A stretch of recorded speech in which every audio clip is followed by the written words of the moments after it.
A grey dawn. A railway yard in occupied France. Steam hangs low, drifting around sleeping locomotives and rows of parked German trucks. A sentry stamps his feet for warmth. He drinks from a chipped tin cup. Nothing stirs. Nothing unusual. Just another cold morning under the swastika. Then, somewhere in that maze of iron and coal, a small click becomes a roar. One truck leaps upwards as if kicked by an invisible mule. A locomotive's side bursts open. Flames bloom where there was only quiet a heartbeat ago. The sentry's cup drops to the ground. No bombers. No artillery. No gunfire.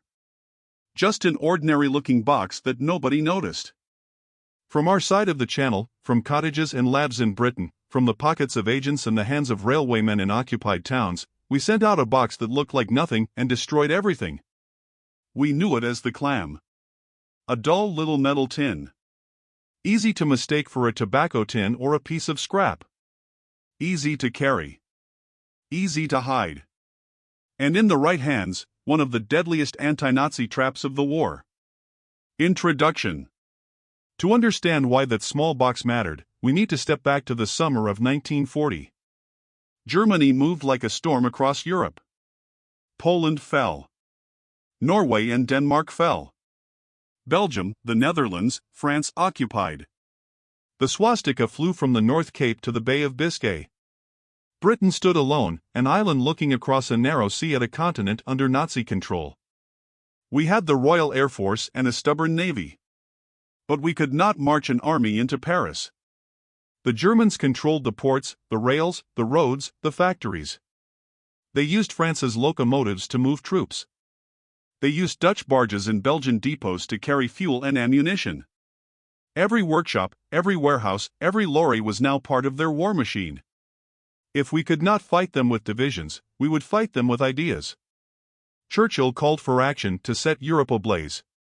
And so we created the Special Operations Executive SOE, Britain's secret army of saboteurs and helpers. Our job was both bold and simple: give occupied people the means to hit the enemy where it hurt, and live to strike again. Conventional weapons were only one side of the story. We needed hidden traps. Silent killers. Devices that could be smuggled, concealed, planted in seconds, and left behind to do their work. Things that looked harmless but bit hard. Tools that an agent could hide under a coat or under a cafe table. We needed mischief in a matchbox, sabotage in a cigarette case, destruction in an ordinary-looking box. Reveal the device. On a table in a quiet British workshop, you would not have looked twice at it. It was the size of a small tobacco tin, slim, rectangular, unglamorous. Painted a dull gray-green so it didn't shine. No labels. No markings that said bomb. If you picked it up, it felt solid, heavier than it looked, like a compact paperweight. On one side were smooth metal plates that hid its secret, strong magnets. On the other side, a simple cover. Inside that, the heart of the matter, a space for a detonator and a soft explosive. Not sticks with fizzing fuses. No sparks. Just quiet, putty-like power waiting for a nudge. We called it the clam. The name fit. It clamped onto steel with a bite you could feel through your fingers. It sat flat and neat against the belly of a truck, the skin of a locomotive, the wall of a fuel tank, or a bridge girder. If you didn't know what to look for, it was just another box-shaped bit of machinery in a world full of metal. That was the genius, it looked like nothing important. Mechanism explanation. How did this modest little tin do so much? Let's keep it simple. The clam worked in three parts. The body, a small metal box with magnets. Those magnets did the job of a hand. They held the device in place on any steel surface, no tape, no screws, no cords tied in the dark. Just a clean, firm grip. You could press it under a fuel tank, tuck it underneath a carriage step, or slide it inside a steel locker, and it would stay put. The charge, inside the box, was a measured amount of soft explosive. You could knead it like clay and fit it snugly, but our engineers packed it so the blast would push in just the right way. It didn't need to be huge. The trick was to put the energy exactly where it would do the most harm, up against thin metal where fuel lived, near moving parts, or by a weld that held a heavy piece of machinery together. The timer, we didn't want agents standing nearby with matches and fuses. We needed them gone long before the blast. The answer was a simple time delay device often called a time pencil. Imagine a tiny sealed tube inside a little metal casing. When you armed it, a small hidden action started a countdown. After minutes or hours, whatever you set, it released a spring to strike a cap, which set off the main charge. No ticking clocks. No wires. Just chemistry and a quiet, reliable wait. All of this meant the clam was easy to use under stress. An agent could approach a shadowed lorry, reach under, push the box into place, push a simple arming pin, and step back into the night. No big movements. No complex rituals. Just cool hands and a clear exit. And it wasn't just a timer. Our people were clever with triggers. If the job required it, they could fit a pressure switch so the blast waited for the engine to start, or a pull switch linked to a door or a latch. Remember, our aim was not showmanship. It was certainty. A small bang in the right place at the right moment could stop a convoy, delay a division, or burn a month's fuel in seconds. British sabotage operations. The clam was born in Britain's cottage labs and country workshops, made by teams who called themselves, with a grin, Churchill's Toy Shop. These were not ordinary toys. They were tools built by engineers and tinkerers who understood that the best device in war is not the most complex. It's the one that works when a cold hand fumbles in the dark. We trained agents to carry and use them. We packed the boxes into containers and flew them by night over occupied fields, pushing the bundles out under parachutes to waiting farmers and fighters. We landed small aircraft on moonlit meadows to deliver more. We taught shopkeepers how to handle them safely, railwaymen how to place them where repairs would take weeks, and students how to plan an exit before they even arrived. This was Britain's view: every yard of track, every truck, every office and warehouse under German control was a target. Not to flatten with heavy bombs, but to prick with a needle that made the whole body flinch. The clam was a needle, smooth and sharp. It let small groups do big damage. It gave ordinary people extraordinary power. In towns and villages from Brittany to the Baltic, our partners used this simple box under the noses of soldiers who thought they owned the night. Real missions. Mission 1, the engine that never left. Northern France, 1943. The plan was to hurt German transport without firing a shot. One of our French railway partners, a quiet man with coal dust under his nails, agreed to help. He had a key to the side gate and a sense of the guard's habits. One of our SOE organizers reached him through a chain of cutouts, using false names, cigarettes, and patience. The clams arrived by parachute in a farm field, packed inside another box, wrapped in plain brown paper, like gifts with no names. On a moonless night, the two men moved along the line of engines in a maintenance shed. Steam whispered and dripped down iron sides. They carried oil cans as cover and walked like men who belonged there. The British agent kept watch near a window. The railwayman reached under the side of a locomotive and felt the heat of metal on his knuckles. He pressed the little box up into the shadowed angles of the frame, just beneath the main water feed where it was thin and vulnerable. The magnets bit with a reassuring clack. He flicked a small safety and counted under his breath. Then he did the same to a second engine. His hands were steady. He'd practiced with soap for weeks. They left the shed at different times through different doors, each carrying nothing that would betray them. They burned their gloves in a stove that night and slept badly. At dawn, as the Germans shuffled their shunting plans and the first engines were readied, the first blast blew water and steam sideways like a dragon's cough. Mechanics scattered, some with burns from scalding spray. Before anyone could form a thought, the second engine went up too. The shed filled with thick fog and sparks. By noon, two crucial locomotives were out of action. Others were blocked by the wreckage. Schedules were torn up. German officers barked, and someone put a pistol to a foreman's head. But nobody saw the little dull box that had done the damage. It was low-cost sabotage, the kind that multiplies itself. That day, divisions at the front didn't get the spare parts they needed. A train carrying munitions idled on a siding until dark. When it finally rolled, it had to take the long way round to avoid bombed rails and broken engines. One piece in the machine had slipped, because of a box that looked like it might hold biscuits. Mission 2, the cafe, the convoy, and the clams. Brittany, spring of 1944. German trucks were everywhere, moving men and supplies toward the Atlantic Wall. They used certain roads, stopped at certain cafes for bread, cigarettes, and messages. One of those cafes belonged to a woman who spoke little and watched everything. She sent word through our network. Each afternoon, a convoy of 3 lorries and 1 staff car paused by her place for 5 minutes. The drivers got out to stretch. The guards checked their watches. The vehicles were left idling or switched off, depending on the weather and the humor of the officer. We didn't need a grand attack. We needed tiny accidents that added up. 2 of our saboteurs, locals trained with us, arrived as simple farmhands. They wore boots with dirt in the seams and spoke about cattle and rain. In the cafe's back room, under the noise of the radio, the woman unwrapped 2 clams from a basket of bread. When the convoy arrived, the farmhands walked past like customers heading for the bakery next door. Under the cover of the lorry's bulk, one man knelt to tie his bootlace and slid a clam up under the fuel tank of the second truck. The other did the same with the third. One of the boxes was set for a short delay, the other for a few minutes more. The staff car was watched too closely, so they let it go. They bought 2 cigarettes they didn't need, stepped into the sunlight, and kept walking. No chase. No drama.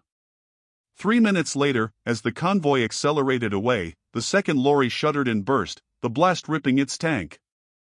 Burning fuel streaked back onto the road, and the third truck drove straight into the fire. The column stopped in a panic. The officer's driver leapt out of the staff car, popping the hood, shouting for an extinguisher. The second clam detonated then, sending shards into a tire and the engine block. Locals ducked. Soldiers scrambled. No saboteurs in sight. Just flames, confusion, and a road that would be closed for hours. The woman in the cafe wiped her tables and kept her eyes down. The British view from across the water was plain. That road would not be used that afternoon. The supplies would be late or lost.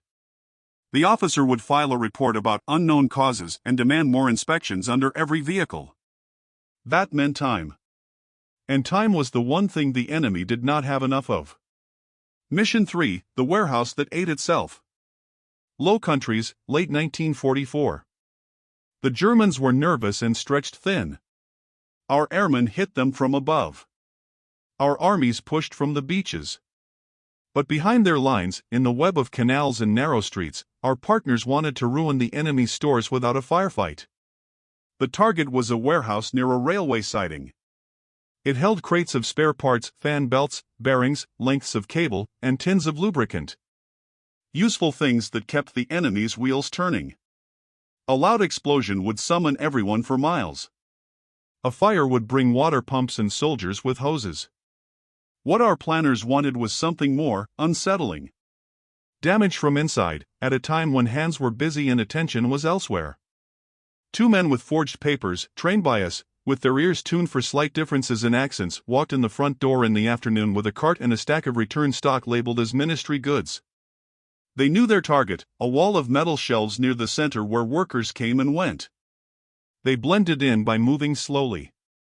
They dressed like shift workers who knew where the broom belonged. Inside one crate, hidden under greasy rags, was a clam fitted not with a simple timer but with a movement trigger. The box would wake when the crate was shifted. They stacked it so that at closing time, a night watchman on his rounds would tug that crate to check if it was sealed, or a clerk would straighten it on the shelf. When that happened, the box would do what it was built to do. Nothing happened immediately. The agents left by the side door before dusk. An hour later, as workers locked the main doors and the yard grew quiet, a single crate slipped slightly forward on its shelf as a trolley nicked the corner. A few seconds later, a sharp crack and a fat tongue of flame. Thin metal buckled. Greased tins became fireballs. The blast didn't bring the building down, that wasn't the point.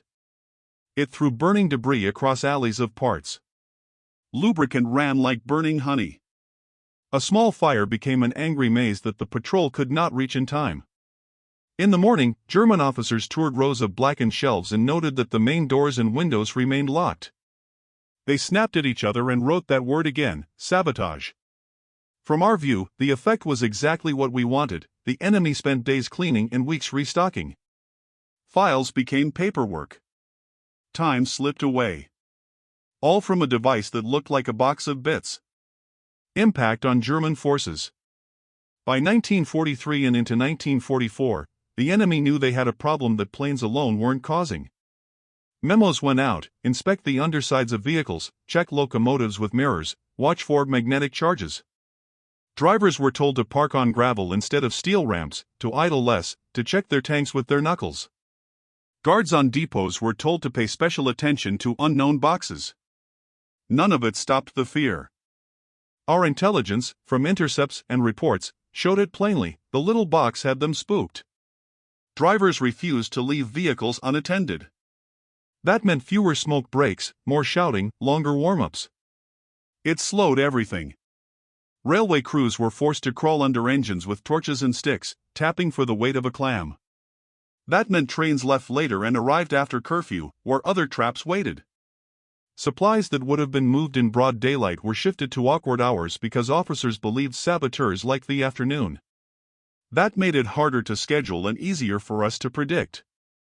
Shops and halls where our partners might plant clams became full of new rules. You needed a form to breathe. The enemy strangled itself with its own caution. That was the power of a simple trap. It didn't just break steel. It bent routines and twisted nerves. It turned ordinary moments, opening a crate, starting an engine, into acts of risk. And fear, on a front that stretched from Norway to the Pyrenees, is a contagious thing. British engineering genius. There's a photograph from the time: men in tweed jackets and rolled-up sleeves leaning over a bench in a nondescript building in Buckinghamshire. On the wall behind them are sketches of odd devices and parts with nonsense names. This was one of the workplaces under MD1, the department affectionately known as Churchill's Toy Shop. Our Prime Minister believed in them. He gave them money and told them to hurry. Their brief was pure Britain: make something simple, sturdy, and clever. If it looked like a child's toy but hit like an adult's punch, so much the better. The clam was one of their answers. Others were equally strange and sharp: time pencils that could start a blast after a lunch break or a moonrise, limpet mines that frogmen stuck to U-boat hulls, even an infamous exploding rat, meant to be thrown into a boiler to make a mess of a factory in the most British way possible. The clam had qualities we prized. It needed no special tools. A hand was enough. It had no wires to tangle or betray it. It used silent patience, delays measured in minutes or hours, to allow soft-footed escapes. It could be taught to a farmer, a shop clerk, a student, and a trained agent in the same way. The beauty was in the combination. A little chemistry. A little metalwork. A lot of human courage. Our engineers tested it, broke it, improved it, and then produced them by the thousands in unremarkable factories where women in headscarves weighed explosives like bakers weighing flour. Each one left its crate looking like nothing, bound for a field or a city street where it would change the shape of a day. Tension and stakes. Let's not kid ourselves. Planting a clam was not a game. Picture a cold night in a small town. An agent, we'll call in David, though his real name was something else, waits in a doorway with a bicycle. He watches a German staff car nose up to the curb and its driver get out to speak to a sentry. The car's grille glints under a street lamp. David checks his watch. He checks it again even though nothing has changed. He wheels his bicycle forward, like a man late for work, and in the shadow beside the car, he crouches to tuck his chain, and presses a clam up under the engine block. The magnets click softly.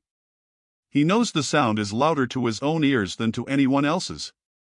He flicks the arming pin, feeling the stiff resistance of the mechanism and the final give that tells him the countdown has started. He stands. He walks.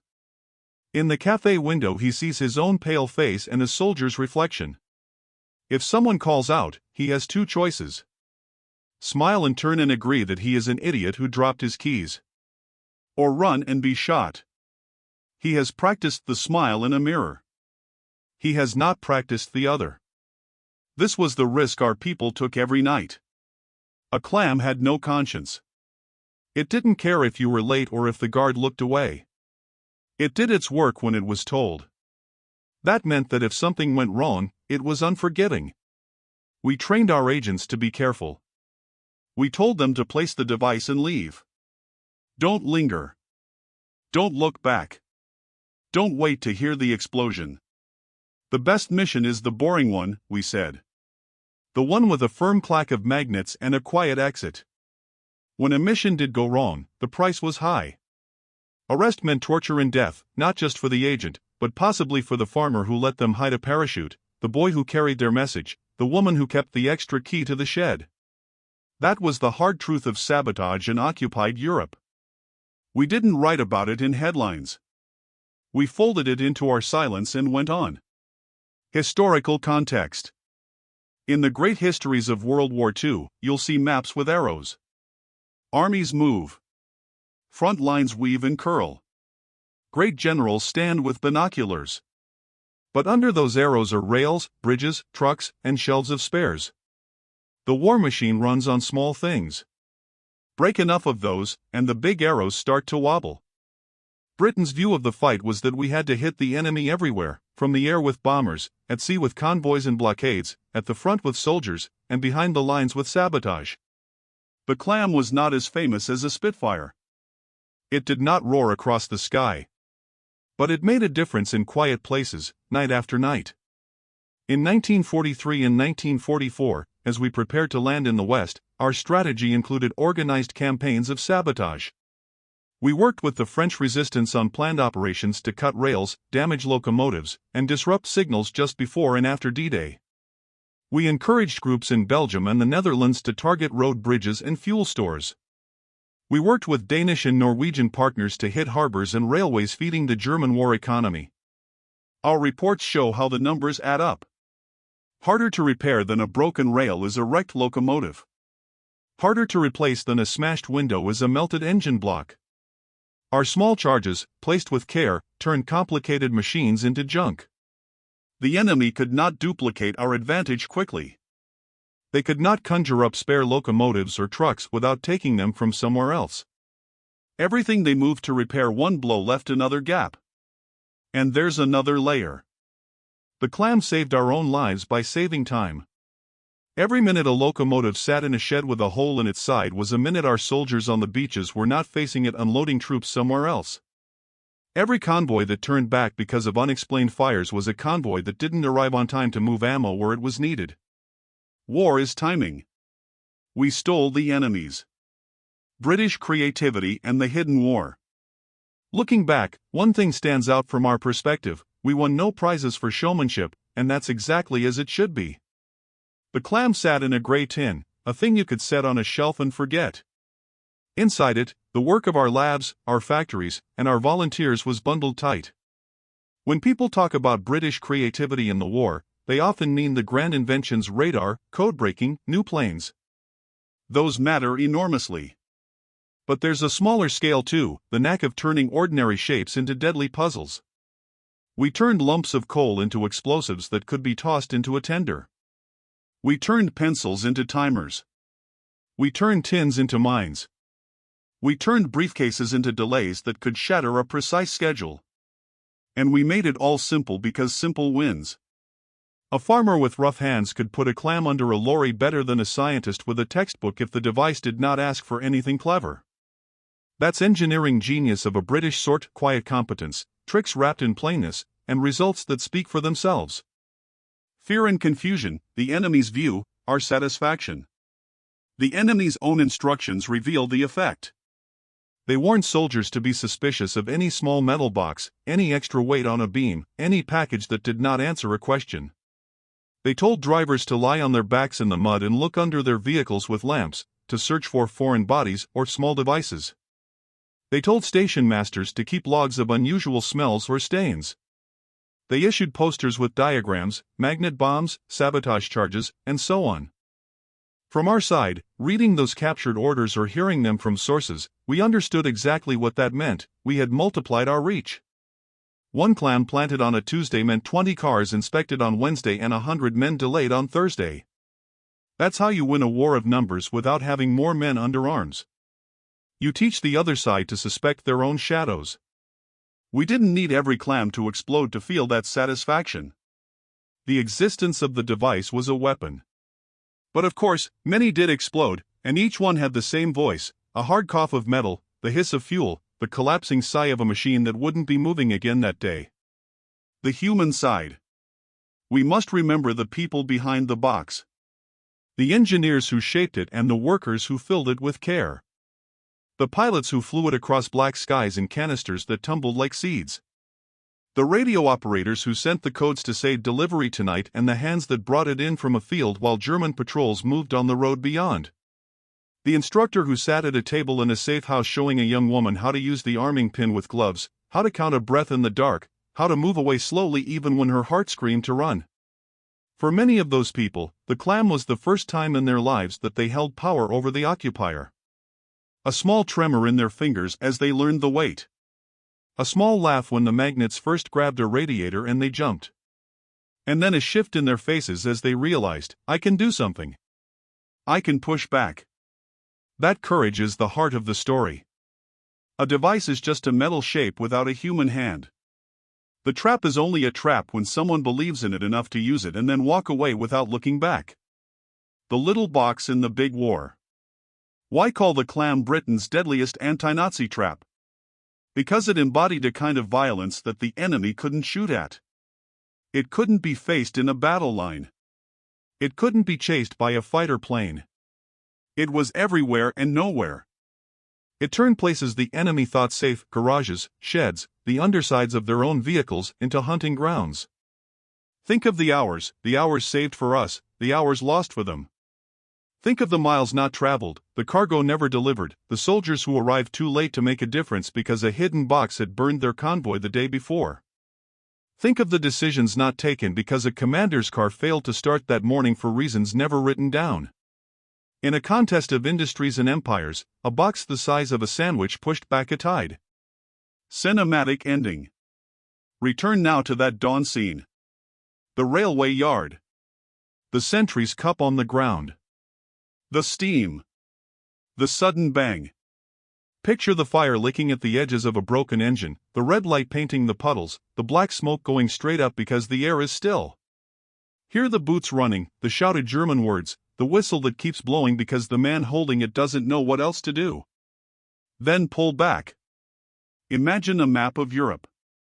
Pinpricks of light mark the places where one of these boxes waits under a truck, inside a crate, or against a girder. More pinpricks blink where one has just done its work.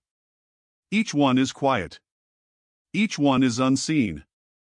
From a cottage workshop in Britain to a barn loft in the French countryside, from a canal dock in the Low Countries to a siding lost in a forest, the line runs straight, an idea, a box, a hand, a blast, a delay. That's the chain. War can be loud. In the end, it was the roar of our armies and the thunder of our planes that finished the job. But there is a kind of victory built on whispers. We sent out whispering weapons, the sort you could pocket. They didn't look like danger. They looked like nothing. And that's why they were deadly. We did what we had to do. We built a small, ordinary-looking box and taught brave people to use it. Together, we turned metal and patience into a weapon the enemy couldn't outrun. The clam didn't decorate the front page. It rarely earned a medal. But it took from the enemy what they could not spare: time, certainty, and the belief that they were safe where they stood. The box itself sits now in museums and private collections, quiet and dull. If you held one today, you might think it belonged in a drawer of forgotten bits. That's the point. The ordinary saved lives. The ordinary helped win a war. And in that ordinariness lies a lesson. Great victories are sometimes made of simple parts. A magnet. A little explosive. A patient clock you can't hear. And the courage to walk away. That is why this ordinary-looking box was Britain's deadliest anti-Nazi trap. Not because it was largest or loudest, but because it was small enough to be everywhere and clever enough to be trusted. It turned the enemy's steel into a stage, and left them to dance in the teeth of a toy. As the flames fade in that dawn yard and the camera pulls back into the morning sky, we leave you with the echo our agents would never wait to hear, the sudden cough of a box you wouldn't notice, doing exactly what it was made to do, wasting the enemy's day, and giving us one day closer to freedom.